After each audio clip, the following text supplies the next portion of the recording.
बिस्मिल्लाहिर्रहमानिर्रहीम अस्सलाम वालेकुम। जी हाँ दोस्तों, आपने बिल्कुल सही सुना है कि पाई कॉइन ने KYC की स्पीड को तेज़ कर दिया है। अब वो किसी ना किसी तरह यूज़र को अपने साथ मिलाना चाहती है। अब वो ये चाहते हैं कि जो कंपनीज का लोगों का उनसे ट्रस्ट कम हो चुका है, उस ट्रस्ट को दोबारा से डेवलप किया जाए।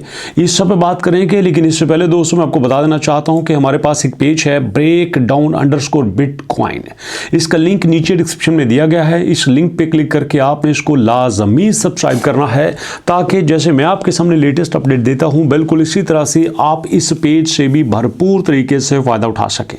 आई एम श्योर कि आपने अभी तक नीचे लिंक पे क्लिक करके इसको ज़रूर सब्सक्राइब कर लिया होगा। और उसके बाद बात करते हैं पाई कॉइन की लेटेस्ट अपडेट की। लेकिन इससे पहले दोस्तों देखिए, अगर मैं आपके सामने प्राइस के चार्ट को एक वीक पे लेके आऊँ तो आपको नज़र आएगा कि पाई कॉइन जो है वो 0.20 पे पिछले हफ्ते में स्टार्ट हुआ था। दोबारा सुन लीजिए, पिछले हफ्ते में भी 0.20 पे ही स्टार्ट हुआ था। अगर मैं इसको एक महीने पे लेके आऊँ तो आपको यहाँ पे ये भी नज़र आ जाएगा कि एक महीने के अंदर भी पाई कॉइन बिल्कुल उसी पोजीशन पे था। तो यहाँ पे ये लगता है कि अब 0.20 को पाई कॉइन ने अपनी बेस लाइन बना लिया है। अब चाहिए तो ये था कि यहाँ से पाई को टीम किसी न किसी तरह इसकी प्राइस को ऊपर लेके जाने की कोशिश करती। अब ऊपर प्राइस क्यों जाती है? जेन्युइन सा सादा सा फार्मूला ये है कि यहाँ पे सप्लाई कम कर दी जाए, डिमांड खुद ब खुद बढ़ दी जाएगी। सप्लाई कम नहीं कर सकते, उसकी यूटिलाइजेशन को ही बढ़ा दो ना। अब एग्जांपल के तौर पे देखो कि फर्ज कर लो कोक की बोतल है, कोक पीते थे लोग। अब कोक की यहाँ सप्लाई तो उतनी है, लेकिन उन्होंने प्राइस बढ़ानी है तो डिमांड बढ़ानी होगी। ज़्यादा लोग आ गए, ज़्यादा लोगों तक मार्केटिंग की, डिमांड ज़्यादा हो गई, सप्लाई उतनी थी, प्राइस बढ़ाने में कोई दिक्कत नहीं है। यहाँ पे अगर पाई की वैल्यू भी बढ़ाना चाहते थे तो इनको इस बात को समझ लेना चाहिए था कि यहाँ पे हमें उसकी यूटिलिटी बढ़ानी होगी। यूटिलिटी बढ़ाएंगे, सेम सप्लाई के साथ हमारा काम चल सकता है। लेकिन दोस्तों रुकिए, अब यहाँ पे हुआ क्या है? यहाँ पे हुआ ये कि पाई ने सिर्फ इतना कहा कि हमने जनाब यहाँ पे पेमेंट्स की नई लाइब्रेरी बनाई है। उन नई लाइब्रेरीज में हमने बहुत सारे AI के फंक्शंस को इंटीग्रेट कर दिया है।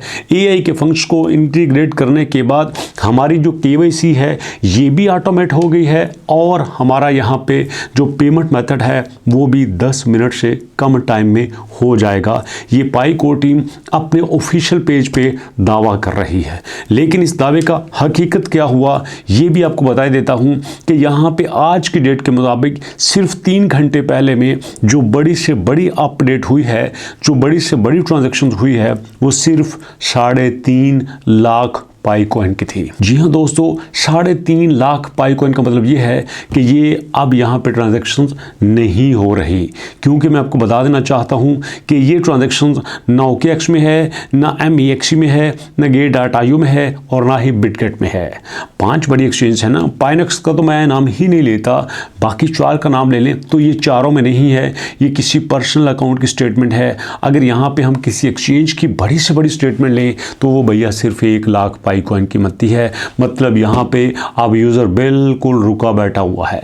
मैंने कल आपके साथ एक वीडियो बनाई थी ना, जिसमें मैंने एक रेक्टेंगल शेयर की थी कि ये रेक्टेंगल ऐसे बन रही है, ऐसे बिल्कुल एक पॉइंट पे जाके मिल जाएगी, बिल्कुल एक पॉइंट पे जाके इकट्ठी हो जाएगी, और जब इकट्ठी हो जाएगी तो वहाँ पे बड़ा सारा तूफान आएगा, बड़ा यहाँ पे धमाका होगा, और वहाँ से हमें कोई बड़ी प्राइस देखने को मिलेगी। लेकिन अभी की बात करूँ तो अभी पाई की कोई भी यहाँ पे अपडेट है वो बिल्कुल कोई असर नहीं कर रही। आप देख सकते हैं कि पिछले 24 घंटे में 11% बेरिश ट्रेंड के साथ आपका ट्रेडिंग वॉल्यूम सिर्फ 7 मिलियन पे आ चुका है। सिर्फ 7 मिलियन पे दोस्तों, ये वो ट्रेडिंग वॉल्यूम है जो पिछले एक बार 24 घंटे में 1700 मिलियन पे आया था। You can't believe it, 1700 million पे ये वही पाई कॉइन है जो आज से करीबन 1 साल पहले आया था, और लोगों ने इतना इसको रिस्पॉन्स दिया, इतना रिस्पॉन्स दिया कि लोग सोच भी नहीं सकते थे। और आज यही पाई कॉइन है। यहाँ पे देख लीजिए, मोस्ट विजिट की लिस्ट को विजिट करें, ये आपके सामने आ जाएगी कि पाई हमेशा टॉप में तो आता है, लेकिन यहाँ पे कोई पाई को देता नहीं है। मिसाल इसकी ऐसे समझ लीजिए कि एक पॉलिटिशियन है, वो यहाँ पे जलसा तो करता है, लोग धड़ाधड़ उसके जलसे में आते हैं, वोट उसको कोई नहीं देता। यही हाल पाई कॉइन का है। मोस्ट विजिट की लिस्ट में भी है, ट्रेंडिंग में भी है, लोग इसको देखते भी हैं, पर पाई को इन्वेस्ट कोई नहीं करता, पाई को खरीदता कोई नहीं है। उसकी वजह यह ये है कि पाई कोर टीम यहाँ पे प्रॉपर रिस्पांस नहीं दे रही।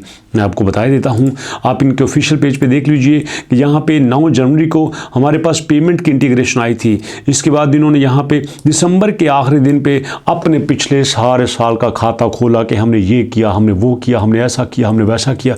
अरे भैया, तुमने क्या किया? यूज़र के लिए क्या किया? लोगों के लिए क्या किया?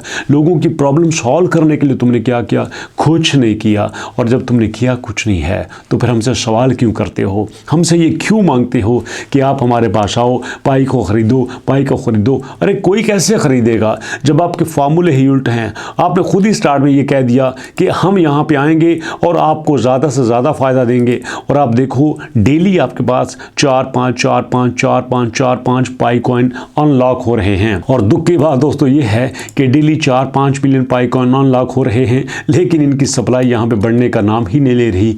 कब तक आप फिक्टिशियस तरीके से सारा कुछ डाटा मैनेज करके रखोगे? एक दिन तो आपको ओपन करना ही होगा। इसलिए मैं शुरू से कह रहा हूँ कि पाई कोर टीम जहाँ पे बहुत अच्छे काम कर रही है, वहाँ पे पाई कोर टीम ने कुछ बड़े कांड भी किए हैं। एक 90% सप्लाई अपने पास रखना किसी भी सूरत में अच्छा काम नहीं है। मेन नेट की ओपनिंग ना करना किसी भी सूरत में अच्छा काम नहीं है। बड़ी एक्सचेंजेस के पास ना जाना किसी भी सूरत में अच्छा काम नहीं है। अरे भैया, यहाँ पे अगर बाइनांस आ जाती तो दिक्कत क्या थी? जिन्होंने नीचे जाना था, जाना ही जाना था।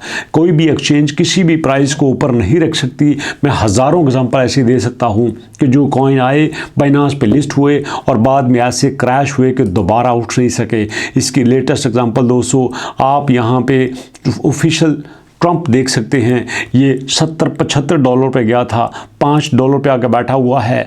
और उसके बाद दोस्तों दूसरे नंबर पे OM मांत्रा के नाम से $7-8 पे फिर रहा था, आज $0.7 पे है। 99% ख़त्म हो चुका है। ये सारे बाइनांस के ऊपर भी थे। तो इसलिए बाइनांस के ऊपर जाना बहुत अच्छी बात है, लेकिन बाइनांस के ऊपर जाने से सारे मसाइल हल नहीं होते। इसमें पाई कोर टीम को खुद बड़ा स्टेप लेना होगा। प्राइस ऊपर जाएगी जब इसकी यूटिलिटी बढ़ाएंगे, प्राइस ऊपर जाएगी जब इसकी सप्लाई कम कर देंगे, प्राइस ऊपर जाएगी जब इकोसिस्टम को स्ट्रॉन्ग करेंगे, प्राइस ऊपर जाएगी जब बड़ी एक्सचेंज को लेके आएंगे, प्राइस ऊपर जाएगी जब लोगों को अपने साथ मिलाएंगे। तो इसलिए ये सारी की सारी रिस्पॉन्सिबिलिटी अब पाई कोर टीम की है। लोगों ने बहुत काम किया, बहुत सपोर्ट किया।